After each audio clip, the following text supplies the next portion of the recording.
بقت أجرأ من أمها اللي علمتها لبس الفساتين من غير بطانة، فسبقتها على أبواب المهرجانات وأكلت منها الجو خالص، وعملت ملايين من تعاقداتها في السعودية الفترة الأخيرة. إيه حكاية نانسي بنت رانيا يوسف اللي قلبة السوشيال ميديا بظهورها، وإزاي أمها فخورة بيها وبينافسوا على اللي تلبس أجرأ، وإيه حكاية التعاقدات اللي بالملايين بسبب جرأتها، وليه هتزور الرياض كتير الفترة اللي جاية. مش هتصدق رد فعل أبوها عن اللي بتعمله.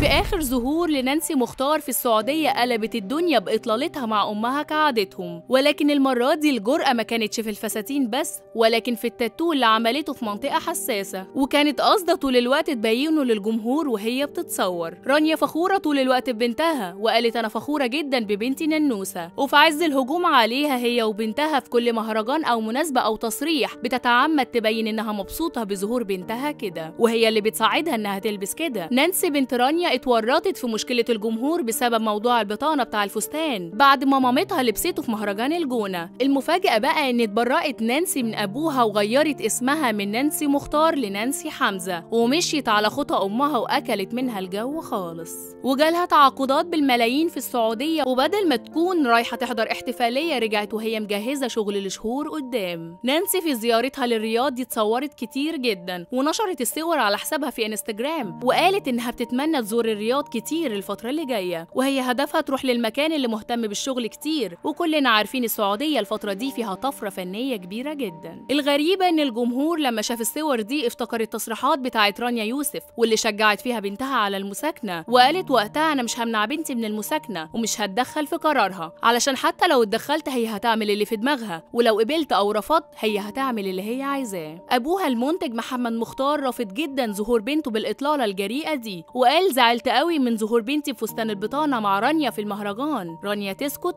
لا طبعا، دفعت عن بنتها وقالت وانت ما كنتش بتتكسف لما المدام بتاعتك كانت بتطلع وتتباس في المشاهد والافلام؟ ما كنتش بتزعل؟ مش دي برضو المفروض انها شرفك وعرضك ولا علشان كنت مستفيد؟ وطبعا قصدها على الفنانة نادية الجندي في افلامها زمان. مش بس كده، قالت كمان كنت فين طول ال 13 سنة اللي فاتوا في حياة بناتك؟ كنت برضو زعلان ونعم الاب. طيب يا ترى ايه اللي خلى رانيا تعمل كده مع بناتها لتربيهم بالطريقة دي؟ رانيا قالت ان مامتها عملت معاها حاجات وهي صغيرة خلتها تربي بناتها بطريقة تانية، كانت مسيطرة عليها جدا وبتخليها ما تاخدش قرارات في حياتها لحد ما بقى عندها 16 سنة، ولأن فاقد الشيء بيعطيه رانيا قررت اللي مرت بيه تعمل عكسه مع بناتها. بس واضح كده ان النقيض تماما عملته وفتحتها على البحري مع بناتها. رانيا مدية الفرصة كاملة لنانسي وعايزاها تجرب وتتعلم، وهتفاجئنا الفترة اللي جاية بنجمة صاعدة هتقعد نجوم كتير في البيت. فيا ترى هم ناويين على ايه؟